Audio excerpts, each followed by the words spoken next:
Hello viewers, எல்லாருக்கும் வணக்கம். நாம் இந்த வீடியோவில் 26th June 2024 மார்க்கெட் அப்டேட்டை பார்க்கலாம்.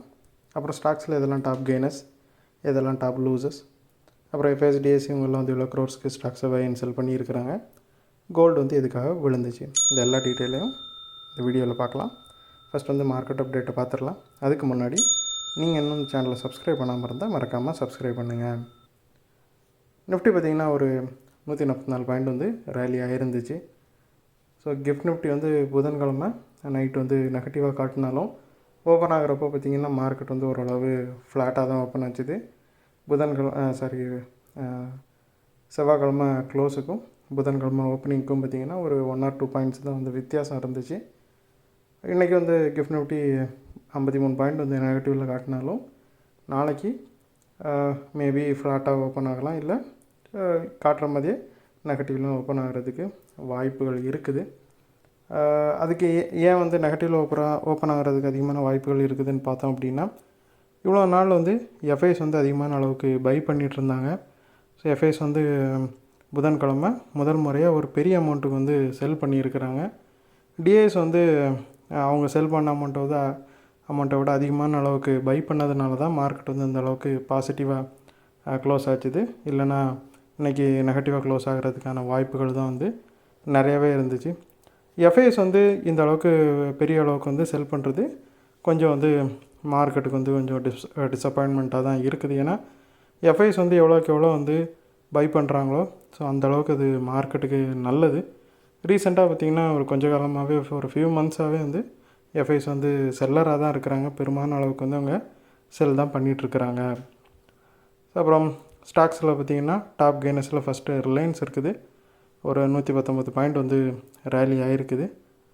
ரிலையன்ஸ் வந்து எல்லாருக்குமே தெரிஞ்ச மாதிரி அவங்க வந்து எஃப்எம்சிஜி செக்டாரில் அவங்களோட ஆதிக்கத்தை செலுத்துறதுக்கான முயற்சிகள் வந்து நிறையா எடுத்துகிட்ருக்காங்க. அதில் ஒரு விதமாக பார்த்திங்கன்னா மும்பையில் கிராசரி அப்புறம் எஃப்எம்சிஜி ஐட்டம்ஸை வந்து 1 ஹவருக்குள்ளே டெலிவரி பண்ணுற மாதிரி ஒரு சர்வீஸை டெஸ்ட் ரன் பண்ணிகிட்ருக்கிறாங்க. ஸோ அந்த நியூஸ்னால பார்த்திங்கன்னா ரிலையன்ஸ் வந்து இந்த அளவுக்கு ரேலியாக இருந்துச்சு. அது மட்டும் இல்லாமல் அது 52 வீக் ஹைக்குமே போயிருக்குது. அப்புறம் பாரதி ஏர்டெல் பார்த்திங்கன்னா ஒரு 44 பாயிண்ட் வந்து ரேலியாக இருக்குது. டாப் கெய்னர்ஸில் செகண்ட் இருக்குது. பாரதி ஏர்டெல் வந்து ஒரு 6,857 crores ஸ்பெண்ட் பண்ணி அவங்களோட 4G 5G சர்வீசஸை வந்து பூஸ்ட் பண்ணுறதுக்காக ஸ்பெக்ட்ரம் வந்து வாங்கியிருக்கிறாங்க, அதாவது அலைக்கற்றை வாங்கியிருக்கிறாங்க. ஸோ அந்த ஒரு நியூஸ்னால பாரதி ஏர்டெல் வந்து இந்தளவுக்கு ரேலியாக இருக்குது. அப்புறம் டாப் கெய்னர்ஸில் தேர்ட் யார் இருக்கான்னு பார்த்தோன்னா அல்ட்ராடெக் சிமெண்ட் இருக்குது. அது ஒரு 296 பாயிண்ட் வந்து ரேலியாக இருக்குது. ஸோ அதுக்கு ரீசன் பார்த்திங்கன்னா அவங்க யூஏஇ பேஸ்டான ஆர்ஏகே சிமெண்ட்டு அப்படிங்கிற கம்பெனிலேருந்து ஒரு 25% ஸ்டேக் வந்து அக்யூர் பண்ணுறதுக்கு பிளான் பண்ணிகிட்ருக்குறாங்க. ஸோ அந்த நியூஸ்னால அல்ட்ராடெக் சிமெண்ட் வந்து இந்தளவுக்கு ரேலியாக இருக்குது. அப்புறம் டாப் லூசர்ஸில் ஃபஸ்ட் வந்து அப்போலோ ஹாஸ்பிட்டல் இருக்குது. அது ஒரு 158 பாயிண்ட் வந்து விழுந்துருக்குது. ஒரு வாரமாக ரேலியை கொடுத்துட்ருந்த இந்த ஸ்டாக் வந்து இப்போ ப்ராஃபிட் புக்கிங்னால் விழுந்துருக்குது. அப்புறம் மஹிந்திரா வந்து டாப் லூசர்ஸில் செகண்ட் இருக்குது. பஜாஜ் ஆட்டோ டாப் லூசர்ஸில் தேர்ட் இருக்குது. ஸோ இந்த 2 ஸ்டாக்குமே விழுந்ததுக்கு காரணம் வந்து 1 வீக்குக்கு முன்னாடி ரெண்டுமே வந்து 52 வீக் ஹையில் இருந்துச்சு.